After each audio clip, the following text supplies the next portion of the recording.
สบายดีทุกคนมื้อนี้เนาะข่อยก็จะพาทุกคนมาเริ่มต้นมื้อเช้าด้วยอาหารเช้าที่ง่ายๆแซ่บแล้วก็มีประโยชน์เนาะนั่นก็คือแพนเค้กกรีกโยเกิร์ตนั่นเองวิธีเฮ็ดข่อยเฮ็ดก็จะง่ายๆเนาะข่อยจะใส่แป้งอเนกประสงค์ประมาณครึ่งเดซิลิตรต่อมาเขาจะใส่โยเกิร์ตซึ่งข่อยจะใส่โยเกิร์ตที่จะเป็นแลคโตสฟรีเนาะจะใส่1 DL เนาะตามรูปนั้นเลยใส่ไข่1หน่วยแล้วก็ใส่เกลือน้อยนึงบ่ใส่หลายเนาะให้มีรสชาติเท่านั้นใส่น้ำตาลวานิลลาน้อยนึงเพื่อเพิ่มความหอมแล้วก็ใส่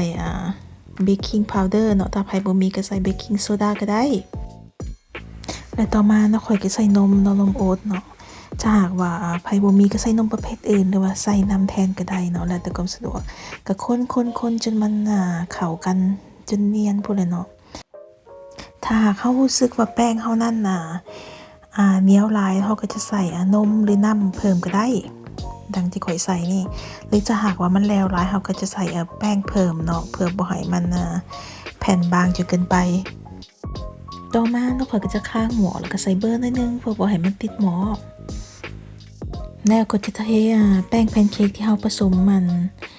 นั่นไปเลยเนาะจะเฮ็ดแผ่นน้อยแผ่นใหญ่ก็ได้แล้วแต่ความมักของแต่ละคนส่วนข่อยมื้อนี้ข่อยจะเฮ็ดประมาณ3แผ่นเนาะแล้วเฮาก็จะข้างปลาไว้เพื่อให้ความร้อนมันทั่วถึงเฮาจะใส่ไฟกลางเนาะถ้าหากว่ารู้สึกว่ามันร้อนแล้วเฮาก็ลดไฟลงหรือเพิ่มขึ้นแล้วแต่สีของมันเฮาก็จะปิ้นไปปิ้นมาจนมั่นใจว่ามันจะสุกเนาะเมื่อสุกแล้วเฮาก็นำออกมาแล้วก็เสิร์ฟใส่จานได้เลยสุดท้ายเนาะข่อยก็จะมาเกียมท็อปปิ้งเนาะจะมาตัดแอลมอนด์เป็นตอนน้อยๆสับๆแล้วแต่เนาะเฮาจะมักน้อยมักใหญ่ส่ำใดก็สับไปแล้วก็จะมาตัดกล้วยเนาะจะใส่กล้วย1หน่วยมื้อนี้แล้วเฮาก็จะมาจัดจานโรยหน้าด้วยกล้วยโรยหน้าด้วยแอลมอนด์แล้วก็ตามด้วยน้ำผึ้งการเฮ็ดเป็นเค้กนี่ต้นๆข่อยก็จะเฮ็ดเทื่อนึงเนาะส่วนหลายแม่จะเฮ็ดเวลาที่ข่อยวางข่อยจะมีผงซินนามอนและคานาม่อนนะซึ่งพอมีดินเราก็จะมักใส่ทั้ง2อย่างเพื่อให้เพิ่มความหอม